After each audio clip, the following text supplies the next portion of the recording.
दोस्तों, बड़े बड़े संत कहते आए हैं, भक्त के वश में है भगवान। ये बात 100% सच है। जब हम पूरी श्रद्धा से भगवान को मानते हैं, तो वे हमारे हर कदम पर साथ रहते हैं। आज मैं आपको एक ऐसी ही अद्भुत घटना सुनाती हूँ, जो साबित करती है कि सच्ची भक्ति के आगे भगवान स्वयं चमत्कार कर देते हैं। एक बूढ़ी माँ गुरु गोरखनाथ के दर्शन करने आई थी। लौटते समय उसकी नजर एक दुकान पर रखी गुरुजी की मूर्ति पर पड़ी।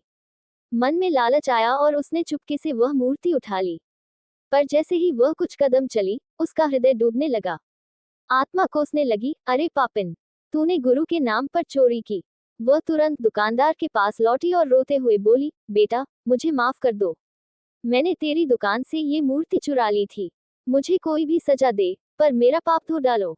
दुकानदार ने उसे मां समान समझकर कहा, माताजी, सजा देने वाले तो गुरु महाराज ही हैं।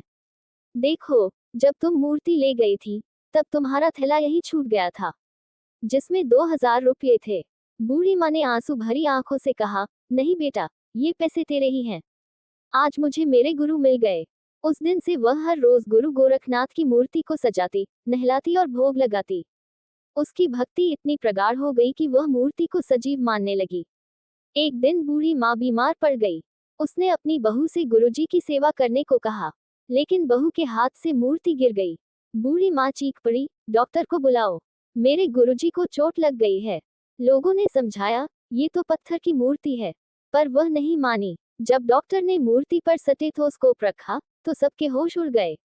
धड़क धड़क की आवाज आने लगी। डॉक्टर ने बार बार जांच की, पर हर बार वही नतीजा, मूर्ति का दिल धड़क रहा था। वह घबराकर बूढ़ी माँ के चरणों में गिर पड़ा, माता, तुम्हारी भक्ति ने पत्थर में भी प्राण डाल दिए। श्रद्धा ही शक्ति है। जहाँ सच्ची भक्ति हो, वहाँ भगवान स्वयं चमत्कार करते हैं। पाप से पश्चाताप, गलती हो जाए तो तुरंत पश्चाताप करो, भगवान क्षमा कर देते हैं। निष्काम सेवा, बूढ़ी माँ ने बिना स्वार्थ के गुरु की सेवा की, इसलिए उसे दर्शन दिए। अंतिम संदेश, दोस्तों, अगर आपको ये कहानी पसंद आए, तो इसे शेयर करें और कमेंट में लिखें, गुरु गोरखनाथ की जय।